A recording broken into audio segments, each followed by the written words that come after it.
السلام عليكم. استحملوني بقى عشان انا بصوا يعني متعصبة بما فيه الكفاية. بقالي حوالي ساعة عايزة اقول الكلمتين. سليم ابني مش مخليني، يعني كل ما بيلاقيني جاية ماسكة الموبايل بيطلب مني طلب. يعني استحملوني كده بعصبيتي، والنبي انا كده كده اصلا متعصبة من الموضوع اللي انا عايزة اقوله ده خلقة. فيعني يلا المهم نبدأ الموضوع. كنت بقى عايزة أكلمكم على إيه؟ كنت عايزة أكلمكم على موضوع برنامج محمد رمضان. طبعا يعني كل الناس خلاص عرفت، والأصلا البرنامج ترند ومحمد رمضان نفسه ترند. ف يلا ما جاتش علينا.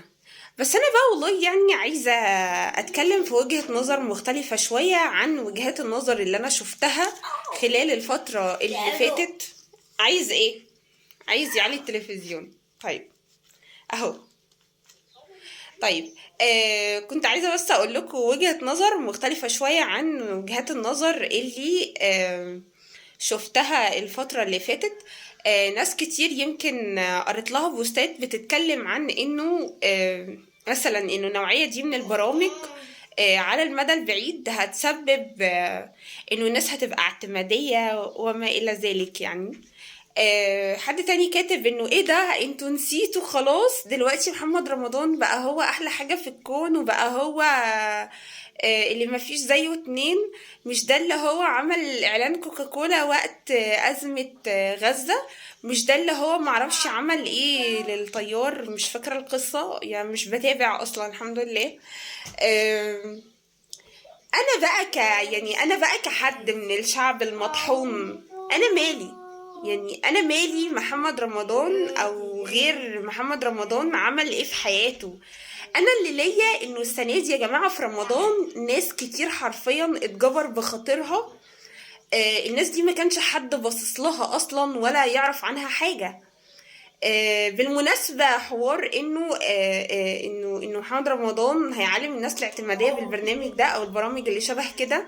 عايزة اقول لكم، طب ما هو احمد رأفت برضه بينزل، يعني اللي هو مذيع الشارع لو محدش يعرفه، بينزل برضه يسأل ناس اسئلة ملهاش اي معنى في الوجود لمجرد ان هو عايز يجبر بخاطرهم ويكسبهم.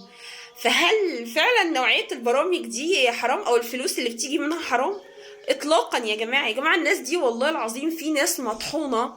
حضرتك المرتب اللي انت بتاخده في شهر مثلا، هم لو عاشوا عمرهم كله علشان يحوشوا او ياخدوا ربع ما بيطولهوش. الناس دي ناس زينا كده، ناس زينا عايزه تاكل وتشرب وتعيش، يعني ده ابسط امنياتها ان هم ياكلوا ويشربوا ولما يتعبوا يعرفوا يروحوا الدكتور. فانتوا بتتكلموا في ايه؟ انتوا بتزايدوا في ايه؟ يعني انا مش قادره افهم والله، الموضوع ده معصبني قوي. انا مالي؟ انا اللي بيقدم الموضوع ده سين ولا صاد ولا عين ولا انا مالي؟ انا اللي ليا انه في ناس حرفيا ما كانش حد باصص لها استفادت. فوالنبي وحياة ابوكوا ما تبقوش ماسكين موبايلاتكم وقاعدين واكلين شاربين نايمين. او حتى لو عندكم مشاكل ومش عارفين تطلعوها على مين، تفتحوا كاميرا الموبايل وتقعدوا تزايدوا على الناس. يعني بالله عليكم سيبوا الناس في حالها، وسيبوا الرزق اللي يروح للناس يروح لهم بدون ما نقعد بس نشكك ونحلل ونحرم، واحنا اصلا ابعد ما يكون عن الدين. كلمتين كانوا واقفين لي هنا زي ما قلت لكم.